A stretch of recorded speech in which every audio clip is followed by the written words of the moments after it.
Jangan lupa subscribe Gus Miftah Official. Assalamualaikum warahmatullahi wabarakatuh. Berjumpa lagi sahabat Gus Miftah Official. Hari ini kita akan membahas tentang persoalan lockdown, stay di rumah, ekonomi lemah, dan lain sebagainya. Saya ditanya lockdown itu apa? Saya jawab lockdown itu otaknya ngelok, pendapatannya down. Itu namanya lockdown nih. Karena konsekuensi kalau kemudian lockdown ya ekonomi nggak karu-karuan itu. Saya pikir begini ya. Himbauan pemerintah untuk stay di rumah di musim corona ini bagi saya sangat luar biasa. Gitu. Karena memang penyebaran virus kalau kita di luar rumah itu jauh lebih berisiko daripada kita berada di dalam rumah. Tapi yang kemudian perlu difikirkan selanjutnya adalah dampak sosial.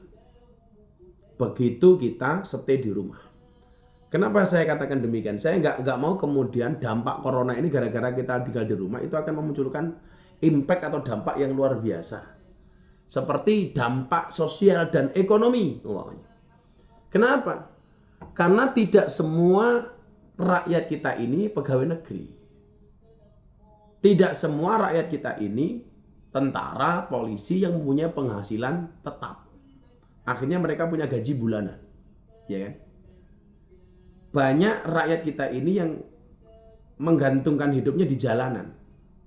Pedagang kaki lima, ojek online, gitu kan? Tukang becak, sopir taksi, bahkan mungkin kelompok-kelompok tertentu seperti pengamen dan lain sebagainya. Begitu mereka tinggal di rumah,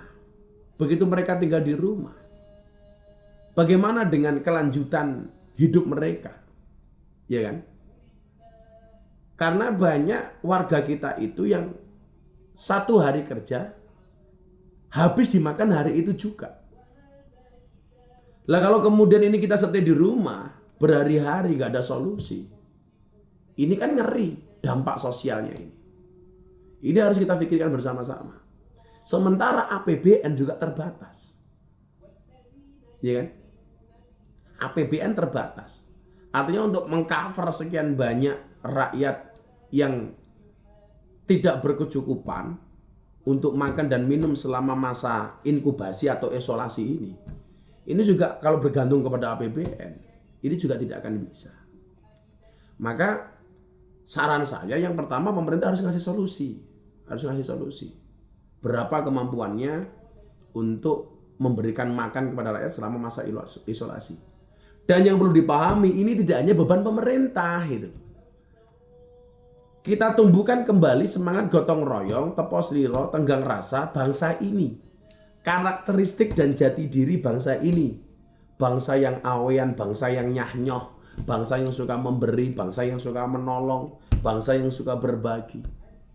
Ini harus sama-sama menjadi gerakan besar, menjadi gerakan bersama. Bagaimana kemudian yang kaya, yang berpendapatan, yang mempunyai penghasilan lebih, ini memberikan subsidi silang atau bantuan apapun itu bentuknya kepada yang lain yang tidak bisa makan. Saya teringat dengan sabdanya Rasulullah Muhammad SAW, "Wallah fi aunil abdi, makanal abdu fi auni akhi." Demi Allah, Allah akan menolong hambanya manakala sang hamba mau berbagi dengan saudaranya.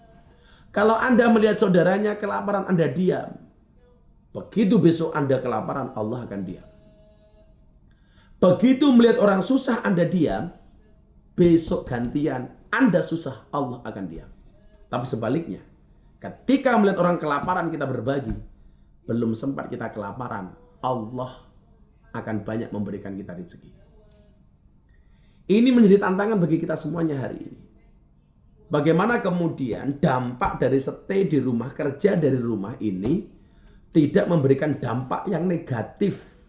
Saya khawatir ya kalau urusan perut ini tidak kita antisipasi akan chaos. Bahasa orang Jawanya akan colong jupuk ya. Tidak lagi mengenal halal haram, tidak lagi mengenal norma, tidak lagi mengenal hukum normatif. Kenapa? Karena perutnya lapar. Kalau orang sudah perutnya lapar, ya sudah. Bagaimana cara kemudian mereka mencukupi perutnya itu? Dan ini menjadi bahaya itu kalau tidak kemudian ada solusinya. Karena ini waktunya panjang. Bahkan tanggap daruratnya sampai tanggal 29 Juni. Kalau selama itu kita di rumah, lah kita mau makan apa? Gitu. Saya punya santri hampir 200. Hampir santri 200. Kalau saya yakin lah Allah kasih jalan kemudahan bagaimana saya bisa menghidupi santri saya. Karena semua pondok saya, santri saya semuanya makan dan minum belajar gratis di pesantren. Gratis semuanya, tanpa ada pungutan apapun. Tapi saya meyakini Allah akan menolong saya. Karena asyakku fi rizki, asyakku fi razik. Orang yang meragukan rizkinya berarti meragukan sang pemberi rizki. Tapi bagaimana dengan yang lain? Sekali lagi, ini perlu kita pikirkan bersama sehingga dampaknya tidak akan negatif. Kita semuanya berharap ya, bangsa Indonesia baik-baik saja, rakyatnya selamat, pemimpinnya selamat, ekonominya selamat, sosialnya selamat.